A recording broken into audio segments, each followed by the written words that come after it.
La democracia siempre ha sido un ideal, pero nunca ha existido.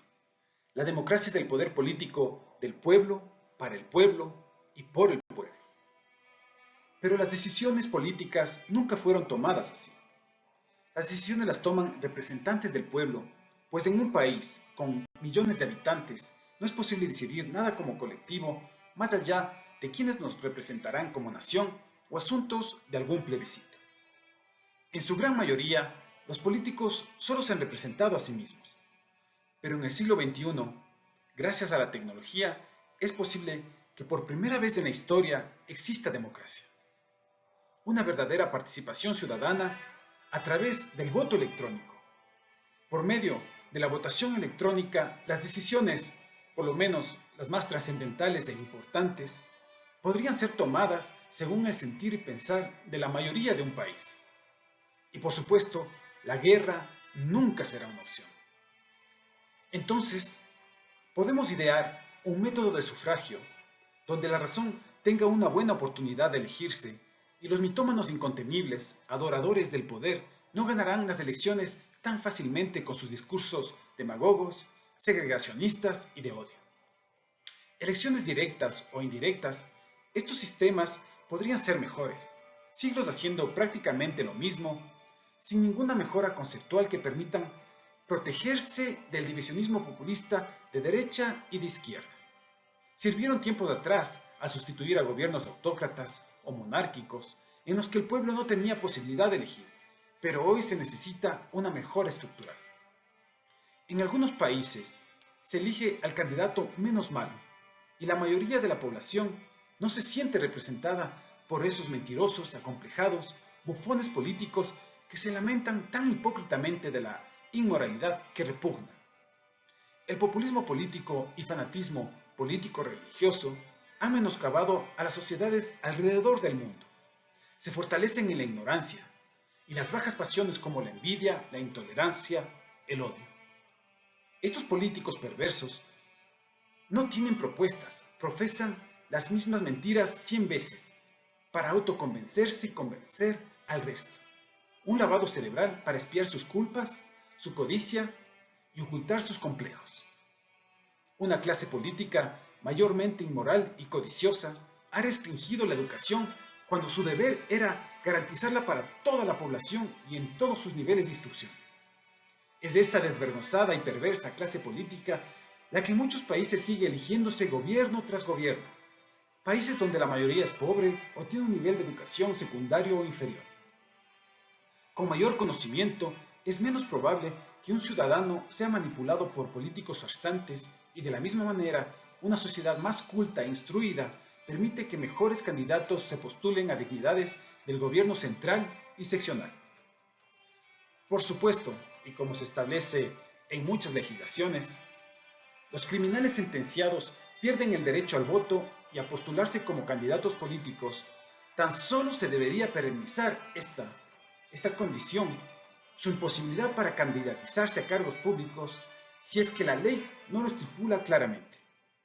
No pueden existir segundas oportunidades para los ímprobos candidatos políticos. La justicia debería ser sabia e impoluta. Únicamente con más educados y moralmente íntegros judiciales podríamos pretenderla. La moral debe enseñarse, ser parte del pensum académico en todo nivel de formación y área del conocimiento. Debido a lo sensible de la información, la votación electrónica y la confiabilidad de sus resultados deben estar protegidas a cada instancia. Es aconsejable el uso de firewalls, encriptaciones, software antivirus y antihackers. La tecnología de cadena de bloques, blockchain, es una de las mejores alternativas para la votación electrónica, debido a su naturaleza descentralizada, nivel de encriptación y seguridades por su estructura de contabilidad distribuida. Las cadenas de bloques parecen haber sido creadas específicamente para resolver las complejidades de los sistemas electorales. Confiabilidad del voto, privacidad y seguridad garantizadas mediante encriptación avanzada y tecnología de registro distribuido. Votación remota o presencial. Su naturaleza digital permite la votación segura desde cualquier lugar con acceso a Internet. Son pilares su eficiencia para la formación y validación de bloques. agilidad y transparencia. La recopilación de datos o recuento de manera segura y la declaración de resultados a tiempo real es posible gracias a las características únicas de esta tecnología. Ningún sistema electoral o cadena de custodia puede alcanzar ese nivel de eficacia y veracidad en la actualidad. El marco legal es primordial, tipificándose el fraude electoral como crimen de lesa humanidad, que nunca prescribe. El fraude electoral con el tiempo llega a ser un genocidio motivado por aberraciones codiciosas. El voto electrónico podría alcanzar una participación histórica en las elecciones populares. Los sufragantes ejercerían su derecho desde cualquier lugar mediante una computadora, tablet o celular, que permita validar con biometría moderna la legitimidad de su voto. Con el voto electrónico, los plebiscitos o consultas populares podrían ser un verdadero instrumento de democracia. Un gobierno del pueblo, para el pueblo y por el pueblo. Actualmente, algunos países utilizan el correo nacional para que los ciudadanos se pronuncien a favor o en contra de una ley. Un plebiscito por correspondencia. Con el voto electrónico, cualquier decisión legislativa, aprobación o derogación de ley podría realizarse mediante plebiscito electrónico. Para ello es necesario poner al servicio de los ciudadanos una plataforma digital, estatal e invulnerable que comparta la información referente a la consulta, de forma imparcial y clara a todos los votantes, evitando que se manipule la información de manera propagandística y se faculte el voto durante un periodo de tiempo oportuno y específico. En función de la aceptación y resultados que se obtengan de los plebiscitos mediante votación electrónica, se podría redefinir el número necesario de legisladores y asesores legislativos en un país, así como sus competencias.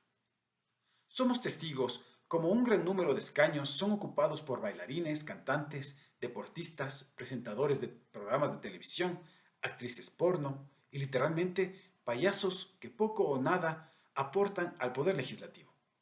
El voto electrónico sería el cuarto poder, una verdadera participación electrónica ciudadana. Si el voto electrónico no alcanza una mejora significativa en el gobierno de los países, despojándonos de ego y vanidades, podríamos reconocer en el voto electrónico ponderado una mejor alternativa de elección popular, sobre todo aquellos países en los que exista una mayoría de votantes sin educación técnica o superior.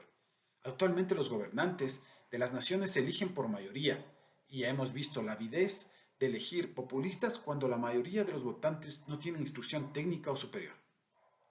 El voto electrónico ponderado sería una alternativa para que el destino de un pueblo sea la elección de un mejor nivel de educación, un mejor nivel de instrucción y académico. Se asignaría un peso al voto en función del nivel académico e instrucción del votante. Esta podría ser una opción. Voto 1. Toda persona nace con el derecho al voto con peso 1 al alcanzar la edad que su gobierno le permita sufragar. Normalmente 18 o 19 años, incluso 16 años en algunos países, pero debería reconsiderarse eso porque ya hemos visto cómo los candidatos políticos tienen que transformarse en influencers de las redes sociales o comediantes de TikTok para poder acceder a un grupo de votantes decisorio comprendido entre los 16 y 21 años. Voto 2. Si la persona sabe leer y escribir, su voto tiene un peso de 2. Voto 3. Si la persona terminó la primaria, su voto tiene un peso de 3. Voto 4. Si la persona terminó la secundaria, su voto tiene un peso de 4. Voto 5. Si la persona se gradúa de una carrera técnica, al voto 4 se le sumará un punto y así sucesivamente por cada carrera técnica que obtenga. Voto 6. Si la persona se gradúa de una licenciatura, al voto 4 se le sumará 2 puntos y así sucesivamente por cada licenciatura que obtenga. Voto 7. Si la persona se gradúa de una carrera universitaria, al voto 4 se le sumarán 3 puntos y así sucesivamente por cada carrera universitaria que obtenga. Voto 8. Si la persona se gradúa de una maestría, al voto 4 se le sumará 4 puntos y un punto adicional sucesivamente por cada maestría que obtenga. Voto 9. Si la persona se gradúa con un doctorado, al voto 4 se le sumará 5 puntos. y 2 puntos adicionales sucesivamente por cada doctorado que obtenga. Podrían idearse otras propuestas para dar un peso al voto en función de si la persona labora o no, si ha creado puestos de trabajo o riqueza, si la persona ha publicado libros o documentos científicos, podría darse un peso por su contribución al arte o si ha demostrado heroísmo, salvando personas, otros seres vivos o ecosistemas. Altruismo, entrega genuina a una causa o ideal. Incluso santidad o genialidad en bien de la colectividad, espiritualidad y el medio ambiente. Inicialmente, estas propuestas desvirtuarían lo que en esencia anhela el voto ponderado, esto es, mejorar el nivel de educación de los pueblos. Que las personas se esfuercen por aprender más y mejor, que adquieran conocimiento para que laboral y productivamente no sean reemplazados por inteligencia artificial o robots, al mismo tiempo que se aparta a los corruptos de la política. El voto ponderado puede implementarse incluso si la votación en un país se la realiza presencialmente en mesa electoral con bolígrafo, papeleta de votación y urna.